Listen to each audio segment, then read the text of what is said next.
তাড়াতাড়ি spoken English শিখতে চাও? তাহলে তোমাদের শিখতে হবে বেশ কিছু কমন স্ট্রাকচারস, যেগুলো দিয়ে তোমরা নিজেরাই সেন্টেন্স ফর্ম করে কিন্তু স্পোকেন ইংলিশটা বলতে পারবে এবং লিখতেও পারবে। তাই ইংরেজি শিখতে গেলে আজকেও আমরা শিখবো কয়েকটা ইম্পর্টেন্ট স্ট্রাকচারস। আমি তোমাদের স্ট্রাকচার শেখাবো, কিভাবে সেগুলো সেন্টেন্সে ইউজ করবে সেগুলো দেখাবো। তোমাদের কাজ হচ্ছে সেই স্ট্রাকচার গুলো ফলো করে বেশ কিছু সেন্টেন্স নিজেদের তৈরি করতে হবে। তাহলে দেরি না করে চলো শুরু করি। ভিডিও ভালো লাগলে লাইক শেয়ার কমেন্ট করতে ভুলো না। Let's start. প্রথম structure, it turns out. It turns out, এটার বাংলা হচ্ছে শেষে দেখা গেল। শেষে দেখা গেল। ধরো আমি বলছি শেষে দেখা গেল রামই দোষী, মানে আমরা রামকে খুব ইনোসেন্ট ভাবছিলাম, কিন্তু শেষে দেখা গেল রামই দোষী। কিভাবে লিখবো? ইট turns out that Ram is the criminal, বা রাম ইজ গিলটি। রাম দোষী বা রাম অপরাধী। ইট টার্নস আউট, এটা আমাদের ফ্রেজ। তারপর একটা দ্যাট ইউজ করব, তারপর আমার বক্তব্যটা আমি লিখব।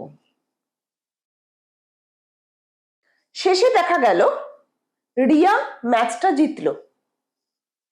ইট turns out, it turns out that Riya has one the match. It turns out that Riya has one the match, শেষে দেখা গেল রিয়াই ম্যাচটা জিতেছে।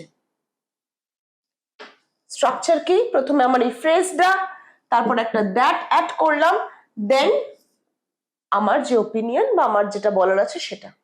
এবার একটা পাস্ট টেন্স দিয়ে দেখি কিভাবে করতে হবে। শেষে দেখা গিয়েছিল যে রিয়ার উত্তরটা সঠিক বা তোমার উত্তরটা সঠিক ছিল। শেষে দেখা গিয়েছিল, আমি কাউকে পরে বলছি জানিস তো, শেষে দেখা গেল যে ওর উত্তরটাই ঠিক ছিল। কিভাবে লিখবো? It turned out that your answer was correct. It turned out, শেষে দেখা গিয়েছিল, তারপর দ্যাট, তারপর আমার বক্তব্য। এখানে আমি was দিয়েছি কারণ আমি past tense এর কথা বলছি। It turned out that your answer was correct. তোমাদের জন্য যে হোমওয়ার্কটা রয়েছে, যেটা তোমরা কমেন্টে করে জানাবে, সেটা হচ্ছে শেষে দেখা গেল যে রাম ট্রেন মিস করেছে। শেষে দেখা গেল যে রাম ট্রেন মিস করেছে। এইটা তোমরা কমেন্টে করে জানাবে এই ফরম্যাট ইউজ করে। আমরা প্রথম ফ্রেজটা কি শিখলাম? শেষে দেখা গেল, ইট টার্নস আউট দ্যাট। কমেন্টে কোনটা করবে তোমরা? শেষে দেখা গেল যে রাম ট্রেন মিস করেছে। আমার কাজ কিন্তু শুধু শেখানো নয়, তোমরা কতটা শিখতে পারছো, আদৌ তোমরা এই ফরম্যাট গুলো ফলো করে সেন্টেন্স ক্রিয়েট করতে পারছো কিনা সেটা এনশিওর করা আমার দায়িত্ব। তাই জন্য তোমাদের এই এক্সারসাইজ গুলো করতে দিই, আর তোমাদের কাজ এগুলো করে কমেন্টে জানানো। আমি তোমাদের প্রত্যেককে রিপ্লাই দেবো যে তোমরা সেগুলো ঠিক করেছো কিনা, আর যদি ভুল হয় কমেন্টেই আমি তোমাদের শুধরে দেবো। তাহলে তোমাদেরও শেখাটা কমপ্লিট হলো। বুঝতে পারলে যে কোথায় ভুল হচ্ছে, তাহলে কিন্তু কমেন্ট করতে ভুলো না। সেকেন্ড স্ট্রাকচার শিখবো ঝোঁক বা প্রবণতা থাকা। ইনক্লাইন্ড টু, ঝোঁক বা প্রবণতা।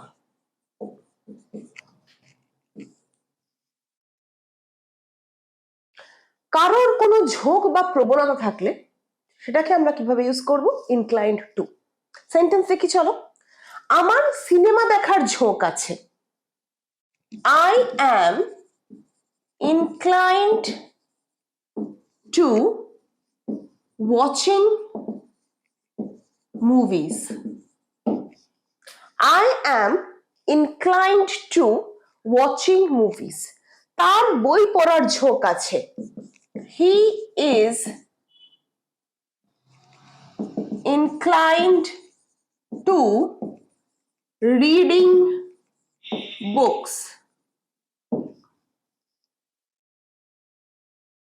তার পরিষ্কার করার ঝোঁক আছে, বাড়ি পরিষ্কার করার ঝোঁক আছে। She is inclined to cleaning the house every day. তার রোজ বাড়ি পরিষ্কার করার ঝোঁক আছে। স্ট্রাকচারটা কি? inclined to plus verb plus ing. inclined to plus v1 plus ing. এইটা কি ক্লিয়ার হয়েছে কিনা বলো? আমার বই পড়ার ঝোঁক আছে, তার সিনেমা দেখার ঝোঁক আছে, তার ঘুরতে যাওয়ার ঝোঁক আছে। আচ্ছা, তোমার ঘুরতে যাওয়ার ঝোঁক আছে। You are inclined to traveling. ক্লিয়ার? অনেক জায়গায় তোমরা দেখবে এইরকম সেন্টেন্স, ইউ আর বা I am inclined to travel, he is inclined to read books. এইবার তোমাদের প্রশ্ন আসতে পারে যে ম্যাডাম আপনি তো বললেন যে inclined to এর পর v plus ing হয়, এইটা হয়, তাহলে এইগুলো কখন হবে? এইখানে একটা জিনিস মনে রাখতে হবে, ঝোঁক বা প্রবণতা কিন্তু জেনারেলি বোঝায়। মানে আমি জেনারেলি মুভি দেখি, আমার মুভি দেখার ঝোঁক আছে, আমার গল্পের বই পড়ার ঝোঁক আছে। ঝোঁক বা প্রবণতা বোঝালে কিন্তু ভি প্লাস আইএনজি। আর to verb, to plus verb, মানে এখানে আমি যদি একটা করি inclined to plus verb v1 verb 1, কখন হবে? যখন তুমি একটা কাজ করতে চাইছো বোঝাবে। I am inclined to read a book now, মানে আমি এখন একটা বই পড়তে চাইছি। She is inclined to watch a movie now, সে একটা সিনেমা দেখতে চাইছে। They are inclined to travel in summer, তারা গরমে বেড়াতে যেতে চাইছে।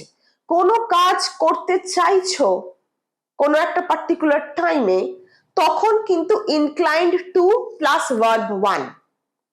আর যখন একটা নর্মাল জেনারেল প্রবণতার কথা বলবে, মানে আমার বেড়াতে যাওয়ার ঝোঁক আছে, মানে আমি যখনই সময় পাই বেরিয়ে পড়ি। আমার বই পড়ার ঝোঁক আছে, মানে আমি যখনই সুযোগ পাই গল্পের বই পড়ি। আমার সিনেমা দেখার ঝোঁক আছে, মানে আমি সুযোগ খুঁজি সিনেমা দেখার। এইটা বোঝাতে কিন্তু আমরা এই স্ট্রাকচারে টিক করে থাকবো, সেটা হচ্ছে inclined to plus verb plus ing। inclined to plus verb, আর কখন inclined to plus verb plus ing use করবে, এটা কি ক্লিয়ার হয়েছে? কমেন্টে লেখো inclined to ক্লিয়ার। যদি ক্লিয়ার হয়ে থাকে প্লিজ কমেন্টে জানাও inclined to ক্লিয়ার। আজকের ভিডিওর থার্ড এবং লাস্ট স্ট্রাকচারটা হচ্ছে I am not in a position. I am not in a position, এটার মানে কি? আমি এই I am এর জায়গায় you are হতে পারে, পরিস্থিতিতে নেই। আমি এই পরিস্থিতিতে নেই বলে এবার তোমার বক্তব্য। এক্সাম্পল আমরা দেখব। আমি এখন কোনো ঝুঁকি নেওয়ার পরিস্থিতিতে নেই, আমি এখন কোনো ঝুঁকি নেওয়ার অবস্থায় নেই। I am not in a position to take a risk. I am not in a position to take a risk. I am not in a position, তারপর to, তারপর বাকিটা। সে সত্যি কথা বলার মতো অবস্থায় নেই, বা সে সত্যি কথা বলার মতো পরিস্থিতিতে নেই। She is not in a position to speak the truth. To speak the truth. She is not in a position to speak the truth. She is not in a position to speak the truth. তিনি রান্না করার মতো অবস্থায় নেই। she is not in a position to cook. আমার এখন সবকিছু বলার মতো পরিস্থিতিতে নেই। তোমাদের এটা হোমওয়ার্ক।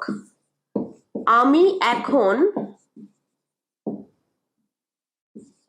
সবকিছু ব্যাখ্যা করার পরিস্থিতিতে নেই। তোমাদের জন্য এইটা হোমওয়ার্ক, তোমরা কমেন্ট সেকশনে এইটা করে জানাবে। আমি এখন সবকিছু ব্যাখ্যা করার পরিস্থিতিতে নেই। ব্যাখ্যা করার ইংরেজিটা আমি বলে দিচ্ছি, এক্সপ্লেইন। এক্সপ্লেইন মানে ব্যাখ্যা করা। এই ওয়ার্ডটা ইউজ করে, এই স্ট্রাকচার ইউজ করে কমেন্ট সেকশনে লিখে জানাবে যেটার ট্রান্সলেশন কি হবে। আজকের ভিডিও তোমাদের কেমন লাগলো অবশ্যই সেটাও কমেন্ট সেকশনে জানিও। স্ট্রাকচার গুলো শিখে তোমাদের উন্নতি হচ্ছে কিনা, এই স্ট্রাকচার গুলো ইউজ করে তোমরা সেন্টেন্স ফরম্যাট করতে পারছো কিনা, বা কোথায় অসুবিধা হচ্ছে সবকিছু কমেন্ট ডিটেলস জানিও। আমি সেই মতো আমার লেসন প্ল্যান করব। ভিডিও ভালো লাগলে অবশ্যই লাইক শেয়ার কমেন্ট করতে ভুলো না। দেখা হচ্ছে পরের ক্লাসে।